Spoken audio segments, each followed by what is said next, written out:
would actually save for web the whole image as a JPEG and then send that over to the client for approval. So what we're doing here is kind of assuming that this site is ready to go based on client approval, and we're going back and cutting it up to create the actual web page elements. So I'm going to do a save as. I'm going to change the name of the file here. So I'm going to call this, we'll call it layout sliced. Okay, I'm going to save that into the same directory. And the maximize compatibility, I just hit OK. Now, once I've got that saved, I now want to go back and I want to name my slices. So I'm going to go to my slice select tool, double click on the slice, and I can name this slice. So I'm going to call this one logo. Okay, and this slice over here, I'm going to name that one BG. So it's my background. Okay. And that's pretty much all I need for the first section of slices. So again, that'll give me this result as far as the HTML creation side. Okay, so I'm going to go to File, Save for Web and Devices. Alright, in this panel you just got to watch what formats come up. Now, we're going to end up using transparency with this, which I want to cover off in a little bit.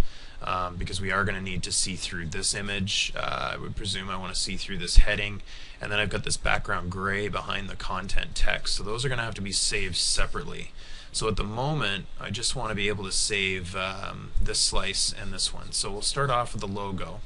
Now as a JPEG, you can see if I zoom right in up here, okay, you'll notice, hopefully the video quality will pick this up. I've got a lot of just kind of nasty pixels showing up in here, and if I switch this from high, I'm not going to get that much further away from this problem, and I'm looking at about 2K in file size right there. So I'm going to switch this to PNG 8-bit. I'm going to try paletting it, and you can see the logo comes up much sharper this way.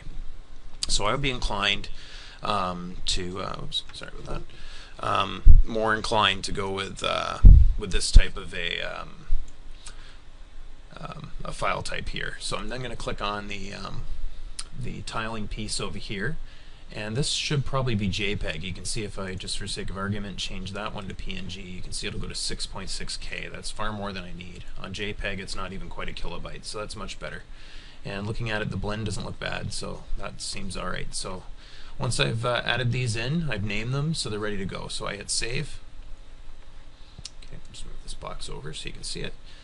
And it'll give us a name for layout slice JPEG. We don't really need that. I want the images only. Now it does have options for HTML, and that's actually a really bad choice if you use the HTML out of here. It's going to be a bunch of messy table code.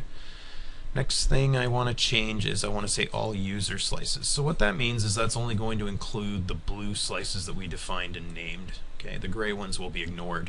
So ultimately I don't want those anyway. So this is right. So I hit save. Thing to be aware of is it's going to make an images folder for you automatically, and just so you can see it, I'm going to bring the window up.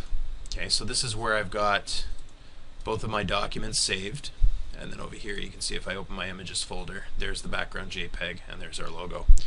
So that concludes part 1 of this tutorial. I'm going to continue in part 2 and demonstrate how I would save the transparency.